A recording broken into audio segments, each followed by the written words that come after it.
Good morning. Today we'll start our class with the module 4. So today we shall take transmission electron microscopy and X-ray diffraction.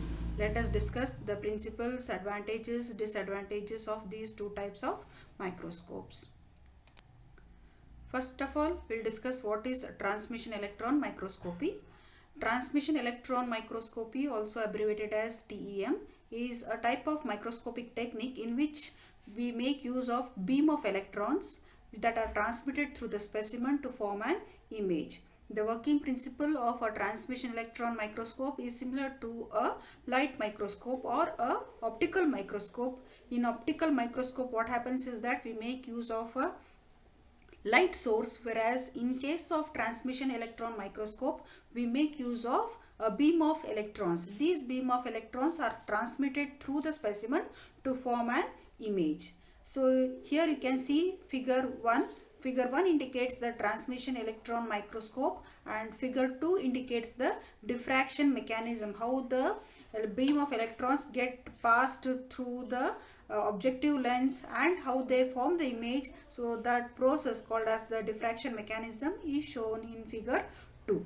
So let us discuss first of all how does this transmission electron microscope works. As I said, transmission electron microscope works similar to a light microscope. In light microscope we make use of a beam of light rays, whereas here we make use of a beam of electrons. So in the figure we can see the different parts. So we can see here at the top of the column we have the electron gun, which is a source to supply the beam of electrons. Below that we have the condenser lens.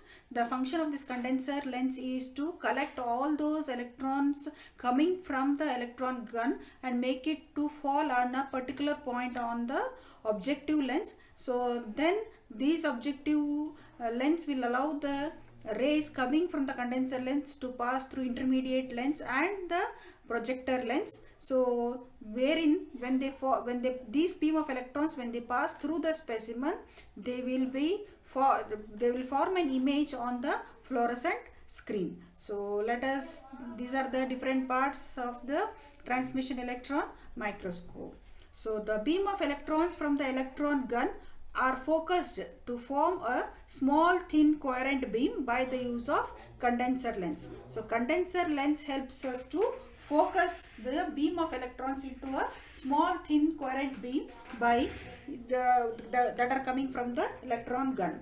The condenser lens will restrict the high angles of electrons from passing through it. Later, the beam of electrons will pass through this intermediate and projector lens and then they will strike the specimen and are transmitted based upon the thickness and the electron transparency of the specimen. The transmitted portion is focused by the objective lens into an image on the screen, that is a fluorescent screen or a CCD camera here. The observer can see the enlarged image on this fluorescent screen, and we can also adjust the contrasting of the image.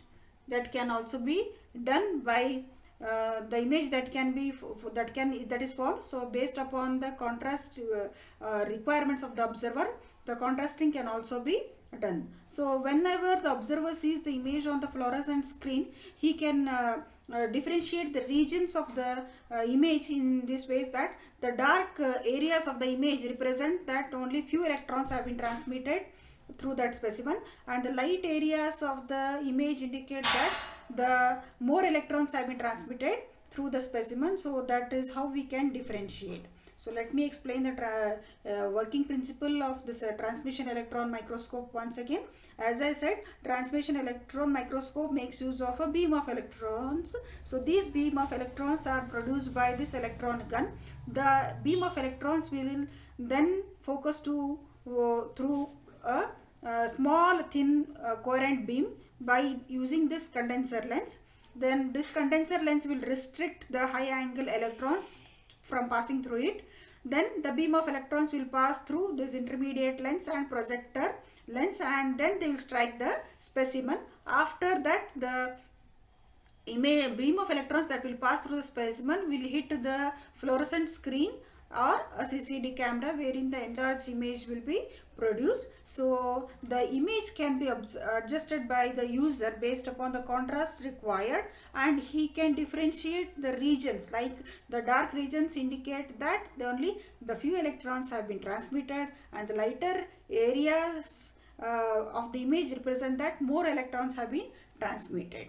And we can see the sidewise figure 2, that is a diffraction mechanism of this transmission electron microscope. So we can see that the incident beam, that is nothing but the electrons that are passing through the specimen, when they pass through this objective lens, we can see that there are two set of lines. One is a dotted line, another one is a continuous line. So the dotted lines indicate they are the scattered beam of electrons, and the continuous line indicate that they are the beam of electrons that are passing through the specimen and through the objective lens. So these scattered beam of electrons will pass through the specimen, and the beam of electrons will pass through the objective lens and are focused at one point on the image plane. So both will be focused at one point on the image plane. So this is called as the back focal plane. So this plane is called as the back focal plane of the objective lens, and is the one where the diffraction pattern is formed. So this is about the working principle of a transmission electron microscopy. So this is what is given in this slide. So that's what I have explained here. So as I said, the images will be formed on a phosphor screen or a fluorescent screen, that is called, or a charge coupled device, which is also called as CCD camera. So based upon that image, so the observer can analyze the darker regions and the lighter regions of the image and can conclude the specimen characteristics. For studying the transmission electron microscope, we require specimen preparation. The specimen that is used to study under TEM requires a specimen preparation. So in this specimen preparation, the first and foremost thing is that the specimen used must be very thin, so that the beam of electrons can pass through it, so and they will form an image with a minimum energy loss. So for this, we can make the specimen, the thin specimen can be obtained by either ultrasonic disc cutting or by dimpling technique or by ion milling technique, which are the techniques usually adopted for specimen preparation. So what is meant by dimpling? So dimpling is nothing but it is a specimen preparation technique wherein in the specimen there will be inner thin central region and an outer rim which will be of sufficient thickness, so that the thin region, through the thin region the beam of electrons can pass easily, and the thick region is used for easy handling of the specimen. Another technique for preparing the specimen is ion milling. So in this technique, what happens is that the charged argon ions are accelerated to the specimens.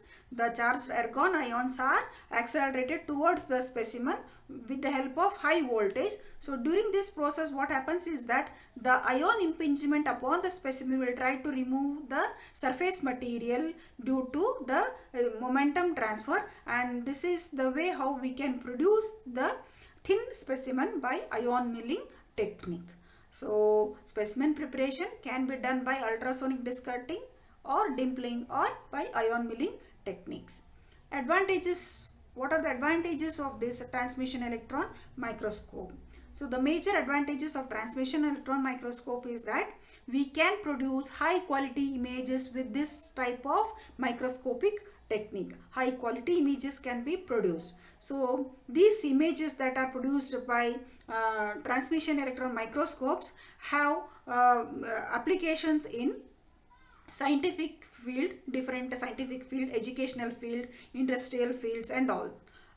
The images produced by transmission electron microscope will provide elemental and atomic bonding information also. If we make use of transmission electron microscopy along with EDS and EELS, so EDS is nothing but energy dispersive spectroscopy, or EELS, electron energy loss spectroscopy. So by combination of these two methods along with TEM, we can get the elemental and the atomic bonding information also about the specimen.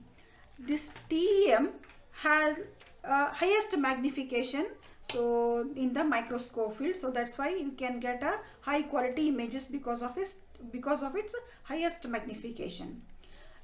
Transmission electron microscope, they provide information not only about the atomic and bonding information, but they also provide information about the surface features such as shape, size and structure also. And the maximum potential or the maximum magnification of this TEM is of about 1 nanometer. Let us know what are its disadvantages. Transmission electron microscope, the chamber, the beam of electrons and the set of lenses, all these things make the instrument a very expensive one, and it is large in construction. The instrument is very large and it is expensive, and because of all these sophisticated lenses and all, it requires a special housing and maintenance also, because they are very sensitive to mechanical vibration, fluctuation of electromagnetic fields and variation of cooling water. So that's why these instruments require a maintenance also.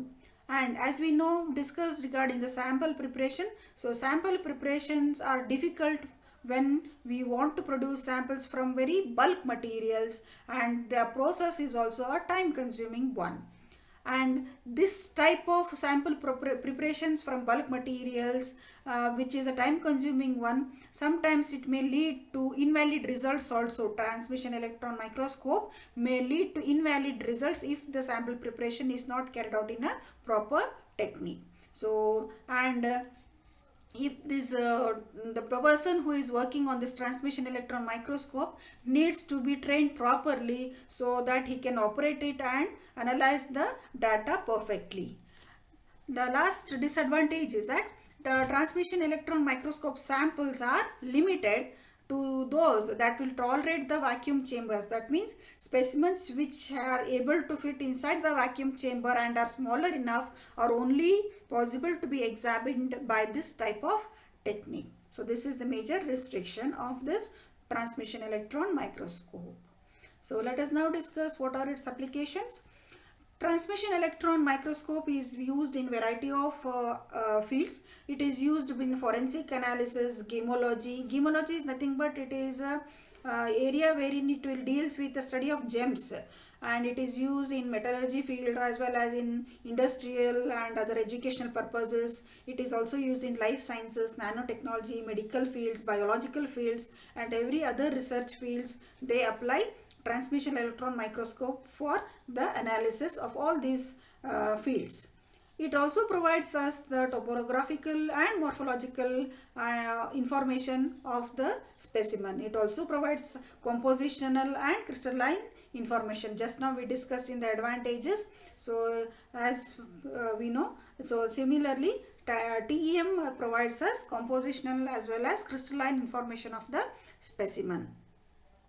So major application of this TEM is also that it will allow these the high quality images whatever are produced. It will these images are used by the researchers to view the samples on a molecular level. So researchers can study the samples on a molecular level and make use of these details to analyze the structure, texture and the flaws or the fractures that are present or damages that are caused. So all these can be used by a researcher for its analysis. So the information whatever we get from this, it can be useful. The information produced from this transmission electron microscope is useful in the study of crystals and metals also. Transmission electron microscopes are majorly used in semiconductor analysis and production of semiconductors and their analysis and manufacture of computer and silicon chips. There we find the application of this transmission electron microscopes. These are a few of the applications of transmission electron microscopes.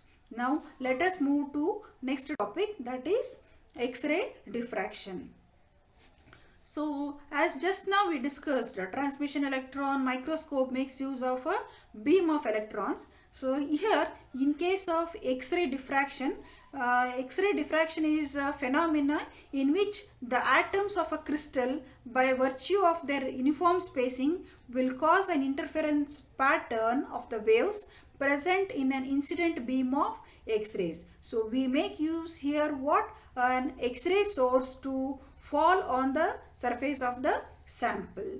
The atomic planes of the crystal act on the X-rays in exactly the same manner as similar to the grating on a beam of light. How the light rays are made to fall on an object, the similar way the X-ray source or the incident X-rays are made to fall on the object. Let us now discuss its working principle. In the figure we can see here the working principle of an X-ray diffraction. We can see here that there is a sample here at the bottom, and at the left we can see an X-ray source through which the X-rays will come. So the X-ray source will provide the X-rays. Those are called as incident rays that will fall on the surface of the specimen. And at the right side we can see a detector. So a detector is the one which will collect the diffracted X-rays. That means the rays that will hit the surface of the sample and are diffracted. Those diffracted X-rays are collected by the detector. And in the figure we can also see one more arrow that is called as a normal to the surface. So this is a perpendicular to the sample, and this perpendicular line is drawn in order to show these angles theta and 2 theta. So what this theta indicates is that when these incident rays are made to impinge on the surface of the sample at an angle 2 theta, the diffracted rays will get diffracted at an angle of 2 theta. So if it is the incident ray angle is theta, the diffracted angle will be 2 theta. So the XRD is nothing but X-ray diffraction. XRD analysis is based on constructive interference of monochromatic X-rays and a crystalline sample. So the sample is a crystalline sample and the X-rays are nothing but they are monochromatic X-rays. The X-rays are generated by cathode ray tube. They are filtered to produce monochromatic radiation, and then they are collimated to concentrate and directed towards the sample. As we can see here in the figure, that we show that only incident rays are hitting the surface of the sample. How these incident rays are produced? So these incident rays are nothing but they are X-rays. They are generated from cathode ray tube. They are filtered, wherein only monochromatic radiations will be produced, and they will be made to concentrate and fall on the surface of the sample at an angle theta. This interaction of this incident rays with the sample produces constructive interference, and then produces a diffracted ray. Constructive interference is nothing but diffracted ray. So this condition of impinging the light at an angle theta and diffracting the rays at an angle of 2 theta is nothing but this happens only when the X-rays or the incident rays will satisfy the Bragg's law. What does this Bragg's law state? The statement of the Bragg's law state that if the interference of monochromatic X-rays and the crystalline ray and the crystalline rays, so this these X-rays will have to satisfy the Bragg's law. So what is this Bragg's law? We will know what is that Bragg's law. This intensity of the reflected beam will be maximum. So the reflected beam will be maximum at certain incident angle. At not all the points the incident rays will be, reflected incident rays will be having the maximum incident angle. At particular one point they have a maximum will be the incident angle. When the path difference between the reflected wave from the plane and the integral multiple plane of the X-rays are different, So that is called as a Bragg's law. So Bragg's law is given by n lambda is equal to 2d sine theta. So the reflected beam will be maximum and compared to the incident light, and it will be almost equal to 2 times that of the impingement angle or the incident angle. So as here the statement is given, the Bragg's law states that, or it relates the wavelength of electromagnetic radiation to the diffraction angle and the lattice spacing in the crystalline sample.